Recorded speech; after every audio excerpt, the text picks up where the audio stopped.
कांग्रेस को कोई बचा नहीं सकता। धन्यवाद। श्री संदीप कुमार पाठक। धन्यवाद ऑनरेबल चेयर मैडम।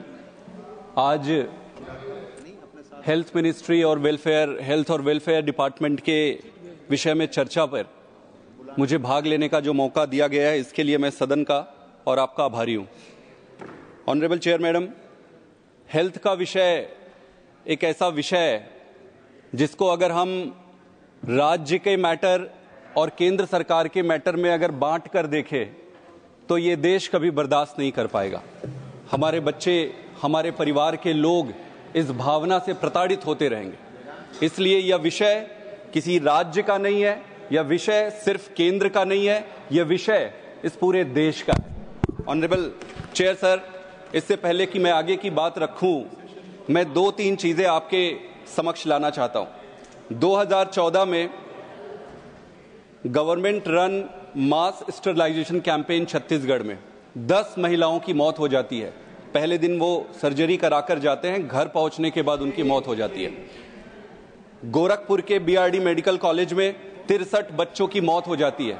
कारण क्या है कि ऑक्सीजन की जो सप्लाई है वो बंद हो जाती है, ऑक्सीजन कम पड़ जाता है।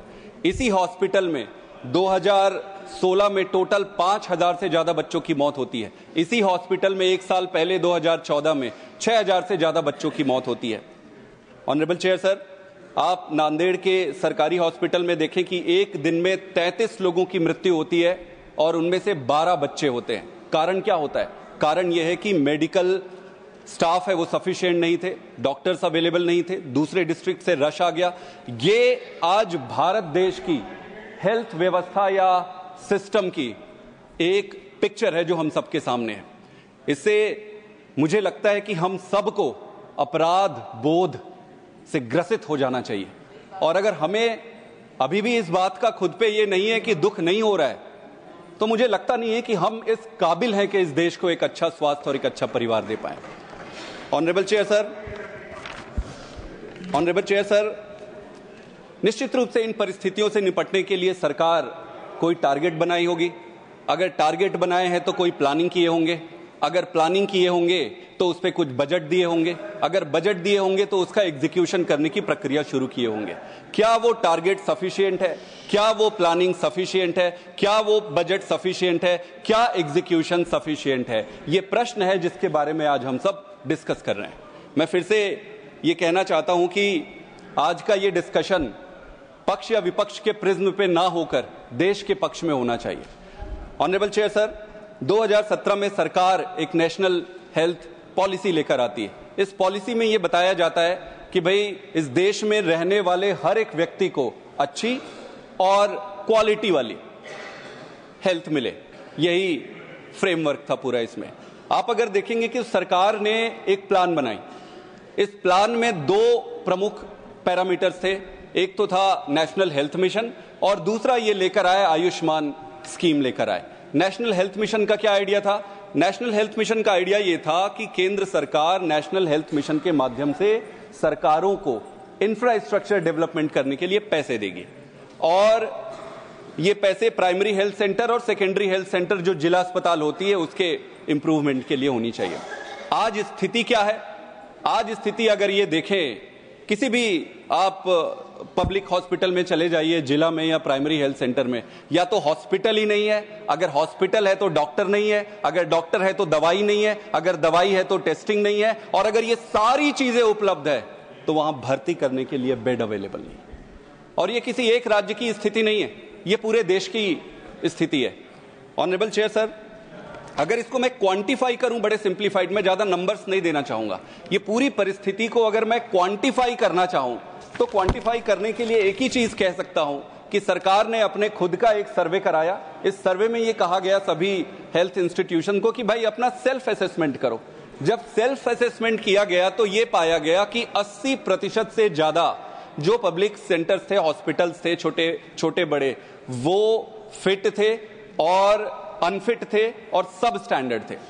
80% से ज्यादा सब स्टैंडर्ड इंफ्रास्ट्रक्चर के साथ हम अपना ये नेशनल हेल्थ पॉलिसी चला रहे हैं। और ऑनरेबल चेयर सर, एक अच्छी बात रही सरकार की कि सरकार ने आईपीएचएस और एनक्यूएस ये स्टैंडर्डाइज देने का या रेटिंग देने का एक पैमाना है, सरकार लेकर आई है। पहली सरकार दूसरे नाम से चलाती थी, इस सरकार ने रिफाइन किया है, अच्छी बात है। अच्छी बात यह है कि ये स्टैंडर्डाइजेशन का प्रोसेस लेके आए हैं। दुर्भाग्य की बात यह है कि इनके इस स्टैंडर्डाइजेशन में इतने साल सरकार चलाने के बाद भी दुर्दशा जस की तस है। ऑनरेबल चेयर सर, एक और चीज ऑनरेबल मेंबर ने ये कहा कि डॉक्टर और पेशेंट का रेशियो काफी अच्छा है। मैं बता दूं कि 10,000 मरीज के पीछे 10 डॉक्टर है इंडिया में, और डेवलप्ड कंट्री में अगर आप लेंगे तो वही 26 और 30 के आसपास है, अगर इंग्लैंड का ले ले और किसी कंट्री का ले ले। लेकिन आपको यह समझना पड़ेगा कि आप डेवलप्ड कंट्री के रेशियो और पेशेंट के कंपेयर नहीं कर सकते। वहां पे यूनिफॉर्मिटी है, मतलब शहर में भी उतने यही रेशियो है, गांव में भी है। हमारे देश में स्थिति यह है कि शहर में तो ओवर क्राउडेड है डॉक्टर्स का, गांव में आप जाते जाएंगे तो वहां पे स्कैर्सिटी है, वहां पे है नहीं। तो आप सिर्फ ये नंबर को उठाकर कंपेयर करके ये नहीं कह सकते, थोड़ी संजीदगी से देखना पड़ेगा कि स्थिति क्या है। मैं गांव से आता हूं, मैंने देखा है, मैंने जिया है, मेरे साथ मेरे आसपास रहने वाले लोगों को मैंने देखा है कि गांव का एक आदमी वो क्या क्या बेच के अपना इलाज कराता है। ऑनरेबल चेयर सर, ये तो नेशनल हेल्थ मिशन की स्थिति है। अगर मैं आयुष्मान योजना की बात करूं तो आयुष्मान योजना में सरकार की तरफ से मंत्री महोदय यहां बैठे हुए हैं, इसमें डिजाइन फॉल्ट है। और मैं किसी दुर्भावना से नहीं कह रहा हूं, मैं अच्छी भावना से कह रहा हूं, इसमें डिजाइन फॉल्ट है। क्या डिजाइन फॉल्ट है? आप ये देखिए कि, और ये क्या है, ये मेथड है कि इंश्योरेंस किया जाएगा 40% बिलो, जो नीचे के बिलो पॉवर्टी लाइन के नीचे के तबका है उन पे इंश्योरेंस किया जाएगा। 5 लाख का कवर दिया जाएगा पूरे परिवार के लिए हर साल के लिए। इसमें सबसे बड़ी दिक्कत की बात तो जो बेनिफिशियरी आइडेंटिफिकेशन है वहीं से प्रॉब्लम शुरू हो जाता है। जो 10 करोड़ के आसपास ये बेनिफिशियरी इनलिस्ट किए हैं, अगर उसको पॉवर्टी लाइन से अगर आप मैच करते हैं, सरकार नहीं किया, अच्छी बात है, सरकार नहीं किया, मैं डेफिशिएंसी बता रहा हूं, तो सिर्फ 2 करोड़ ऐसे लोग मिले जो एक्चुअली में बिलो पॉवर्टी लाइन में आते थे, बाकी का मैच नहीं हुआ। फिर सरकार ने पॉलिसी डिसीजन लिया कि ये मैचिंग में मत पड़ो, काम बिगड़ जाएगा, जो आते जा रहा है उसका करते जाओ। तो सबसे पहली दिक्कत तो यहीं पे है। ऑनरेबल चेयर सर, सीएजी के रिपोर्ट में लैक्स ऑफ फॉल्टी और फ्रॉडुलेंट नेम इस पे मिला। दूसरा, इसमें सबसे बड़ी खामी अगर आप देखेंगे तो हॉस्पिटल इम्पैनलमेंट का है। ये इस पूरे देश का ही नहीं, पूरे विश्व का एक ऐसा अजूबा इंश्योरेंस स्कीम है जो मरीज को ध्यान में रख के नहीं बनाया गया है, अस्पताल को ध्यान में रख के बनाया गया है। कैसे, मैं आपको बताता हूं। ज्यादातर स्थिति में सर सीरियसनेस ले आते हैं, sir seriousness. Sir, honourable chair sir,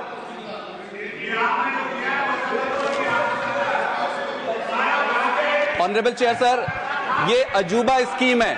आज तक जितने भी इंश्योरेंस स्कीम उठा लीजिए, सारे इंश्योरेंस स्कीम ऐसा होता है कि इंश्योरेंस हॉस्पिटल को देखकर किया जाता है। ये ऐसा स्कीम है जिसमें बीमारी पे इंपैनलमेंट होती है। मतलब कोई अस्पताल ये कह सकती है कि भाई मैं सिर्फ आंख का करूंगा, मैं बाकी चीज का नहीं करूंगा। कोई हॉस्पिटल ये कह सकती है कि मैं पेट का करूंगा, मैं हाथ पैर का नहीं करूंगा। तो जो इंपैनलमेंट है बीमारी के आधार पर है। आप सीजीएचएस ले लीजिए, इसमें हॉस्पिटल के हिसाब से होता है। आप प्राइवेट इंश्योरेंस ले लीजिए, हॉस्पिटल के। क्या कोई आदमी हॉस्पिटल में भर्ती होने के बाद उसके सर्जरी के लिए खुला पड़ा है और वो अचानक कोई प्रॉब्लम आ गया आंख में, तो वो बोलेगा कि भाई करा लो, मेरे पास 5 लाख है। बोला भाई साहब आपका इस पे नहीं होता है, आप अभी बंद करवाओ, सिलवाओ पेट को, या दूसरे हॉस्पिटल जाओ या प्राइवेट में पैसा लाओ, आउट ऑफ पॉकेट कहते हैं ऑनरेबल चेयर।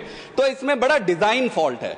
इसके अलावा एक और इंटरेस्टिंग चीज अगर आप देखेंगे कि इसमें हॉस्पिटल में एक और प्रॉब्लम है। जो मैच्योर्ड सिस्टम होता है, मैच्योर्ड सिस्टम क्या होता है? मैच्योर्ड सिस्टम में ऑपरेशन या बड़ी सर्जरी तब तक नहीं करते जब तक जरूरी ना हो। ये इंपैनलमेंट जो छोटे छोटे सब स्टैंडर्ड हॉस्पिटल का हुआ है, वहां पे भावना ये होती है कि भाई कैसे भी करके मरीज पकड़ो, ऑपरेशन कर दो, आयुष्मान का। मैं ये सही कह रहा हूं, मैं गांव का आदमी हूं, मैंने देखा है। ये संभव है कि शहर में रहने वाले लोगों को ये पता नहीं होगा। तो और जो इंपॉर्टेंट सर्जरी है ऑनरेबल चेयर सर, जो इंपॉर्टेंट सर्जरी हार्ट से रिलेटेड, उसमें 8,000 रुपए एक सर्जरी होता है। तो जो इंपॉर्टेंट सर्जरी जो होनी चाहिए वो हो नहीं सकती।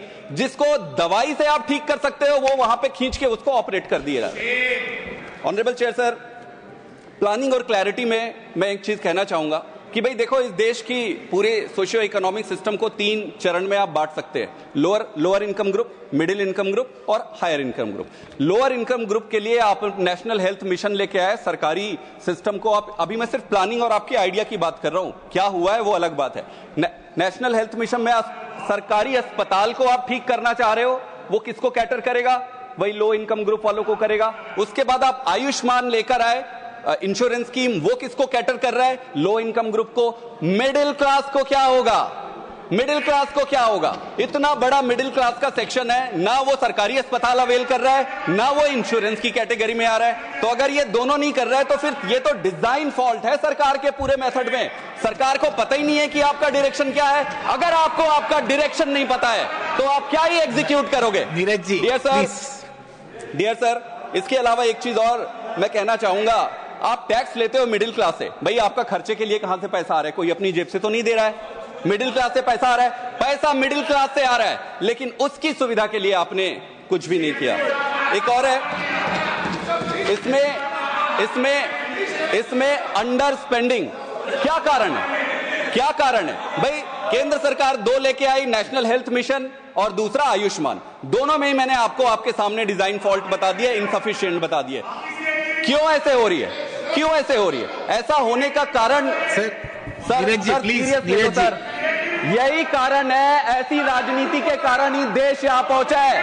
आपके पास पैसा है, आप इलाज करा सकते हो, गरीब आदमी के पास पैसा नहीं है, वो इलाज नहीं करा सकता। नीरज जी प्लीज, अगर आप बजट को देखेंगे, अगर आप बजट, भाई आपकी भावना का अंदाजा तो आपके बजट से लगता है। आपने बजट में 1.4% का आपने टोटल जीडीपी का एलोकेट किया है। आप कहते हो कि मार्जिनल इंक्रीज हुआ है। भाई मार्जिनल इंक्रीज तो जीडीपी के ग्रोथ जिस हिसाब से हो रहा है वो होना ही होना है। आपको with respect to the GDP and also corrected with respect to the inflation लेना पड़ेगा। अगर ये सारे अकाउंट फॉर करते हो तो ये नीचे आ जा रहा है। सर आप जो भी प्लानिंग कर लीजिए, पैसा ही नहीं डालोगे तो होगा क्या? ये आपका हिडन एजेंडा है कि भाषण दो, इस तरीके से डिसरप्ट करो, देश को गुमराह करो और फिर पैसा मत दो आप। सर एक और चीज आप ये समझिए, बहुत इंपॉर्टेंट चीज कह रहा हूं मैं। तो क्या इस देश में अस्पताल नहीं है? क्यों? क्योंकि पैसा नहीं है, अंडर बजट है। देश में डॉक्टर नहीं है, क्यों? क्योंकि मेडिकल कॉलेज में सीट्स नहीं है। क्यों? क्योंकि बजट नहीं है। देश में मेडिसिन कम पड़ रही है हॉस्पिटल्स में, क्यों? क्योंकि बजट कम पड़ रही है। सिस्टम खराब है, क्यों? क्योंकि बजटिंग।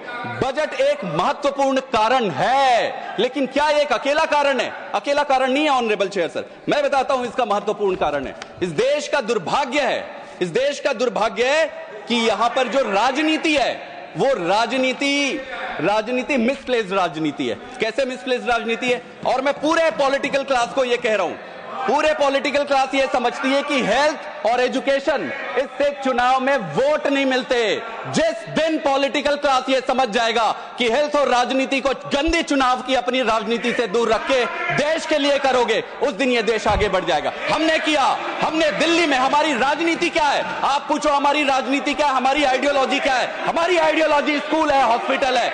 ऐसी राजनीति करेंगे? पंजाब में नेशनल हेल्थ मिशन का पैसा रोक देते हैं। आज अभी जब मैं बोल रहा हूं, दिल्ली में जो मोहल्ला क्लिनिक बने उनका नाम बदल रहा है। 251 मोहल्ला क्लिनिक को आप बदल रहे हो। इस भावना के साथ आप देश चलाओगे? Honourable chair sir, honourable chair sir, Sandeep ji 1 minute. Okay, please. Sir, can I request everybody, please let him finish his speech. You'll have your opportunity to reply. Neeraj ji आप नहीं नीरज जी, जब आपका मौका आएगा या बता दीजिए, let the member have the freedom to speak.